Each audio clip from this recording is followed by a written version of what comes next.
আর নজর রাখি এবার আতশবাজি জ্বালাতে গিয়ে দুটি বাড়ি ভস্মীভূত, একেবারে পুরো ছারখার দুটি বাড়ি। ঘটনা পশ্চিম মেদিনীপুরের খড়গপুরের, ছবি দেখুন এক্সক্লুসিভ। আতশবাজি জ্বালাতে গিয়ে আবারও রীতিমতো দুর্ঘটনা। আতশবাজি জ্বালাতে গিয়েই আগুন, দীপাবলি রাতে ভস্মীভূত দুটি বাড়ি।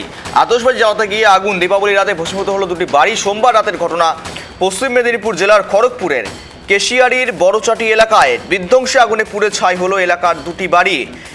এদিন স্থানীয় সূত্রেই জানা গিয়েছে, এলাকার বাসিন্দা সর্বেশ্বর মাইতি এবং সুরেন মাইতির খড়ের চালে হঠাৎ জ্বলন্ত বাজি এসে পড়ে, তারপরেই ঘটল দুর্ঘটনা। আরও কথা বলি, আপডেটই সঙ্গে রয়েছে আমাদের প্রতিনিধি শুভ। শুভ, একেবারে দেখো, আতশবাজি জ্বালাতে গিয়ে অগ্নিকাণ্ড, দীপাবলি রাতে ভস্মীভূত হয়ে গেল দুটি বাড়ি। হতাহতের কোনো খবর রয়েছে? ক্ষয়ক্ষতির পরিমাণ তো অত্যন্ত রয়েছে, কিন্তু হতাহতের কোনো খবর উঠে আসছে? দেখো গৌরব, অত্যন্ত দুঃখজনক ঘটনা সাক্ষী হয়ে রইল পশ্চিম মেদিনীপুর জেলার খড়গপুরের কেশিয়ারির বড়চটি এলাকা। যেটা স্থানীয় সূত্রে জানা যাচ্ছে, দীপাবলির রাত্রে এমনিতেই চারিদিকে বাজির একটি বাজি জ্বালায় মানুষজন, তার সাথে একসাথে ফানুস ওড়ে। সেই ফানুস একটি এসে পড়ে কেশিয়ারির ওই এলাকার বাসিন্দা সুরেন মাইতি এবং সর্বেশ্বর মাইতি, এই দুই ভাই, এদের বাড়ির ওপর। যেহেতু মাটির বাড়ি ছিল এবং ছিল খড়ের চাল, সেই খড়ের চালে ফানুস এবং বাজি এসে পড়ায় মুহূর্তের মধ্যেই দাউ দাউ করে জ্বলে ওঠে গোটা খড়ের চাল, এবং সেইখান থেকে আগুন ছড়িয়ে পড়ে গোটা বাড়িতে। তোমাকে জানিয়ে রাখার চেষ্টা করবো, দীপাবলি রাত হওয়ার কারণে বাড়ির সকল সদস্যই প্রায় পুজো দেখার জন্য বাড়ির বাইরে ছিলেন। সেই কারণে হতাহত বা আহতের কোনো ঘটনা ঘটেনি, কিন্তু বাড়ির গুরুত্বপূর্ণ নথি সহ নষ্ট হয়ে গিয়েছে, পুড়ে ছাই হয়ে গিয়েছে বহু টাকার জিনিসপত্র।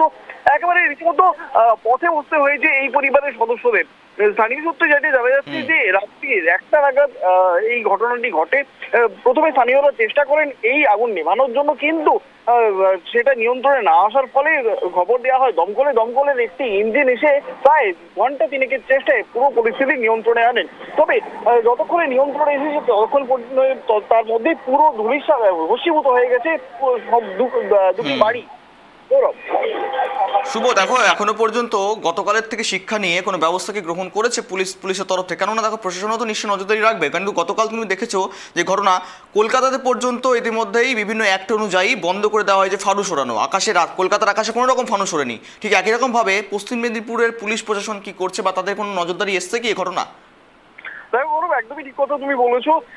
নিষিদ্ধ হয়েছে একাধিক বাজি, তার সাথে একই সাথে নিষিদ্ধ হয়েছে ফানুস। চায়না যে ফানুস, অর্থাৎ শর্ট রেঞ্জের যে ফানুস, সেগুলো একেবারে নিষিদ্ধ করা হয়েছে কলকাতা পুলিশের তরফ থেকে, তেমন জেলা পুলিশের তরফ থেকেও নজরদারি চালানো হয়েছে একাধিক জায়গায়। দুদিন আগে খড়গপুর স্টেশন থেকে উদ্ধার করা হয়েছে প্রচুর পরিমাণ ফানুস এবং বাজি, কিন্তু এইসবের মধ্যে দিয়েও কোনোভাবে বাজারে বিক্রি হচ্ছে প্রচুর পরিমাণে ফানুস, এবং সেই ফানুস চলে আসছে মানুষের হাতে, এবং এই কারণেই এই মূলত দুর্ঘটনা।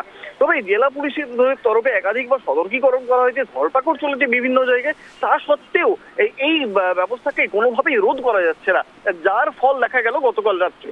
একদমই তাই। ধন্যবাদ শুভ সঙ্গে থাকার জন্য। দীপাবলির রাতে ভস্মীভূত দুটি বাড়ি, খড়গপুরের ঘটনা। আতশবাজি জ্বালাতে গিয়ে অর্থাৎ ফানুস এসে পড়ে একেবারে খড়ের চালে, তারপরেই ভস্মীভূত দুটো বাড়ি। পরপর লাগে আগুন, যদিও বাড়িতে কেউ ছিলেন না, পুজো দেখতে বেরিয়েছিলেন, প্রাণে তারা বেঁচে গিয়েছেন।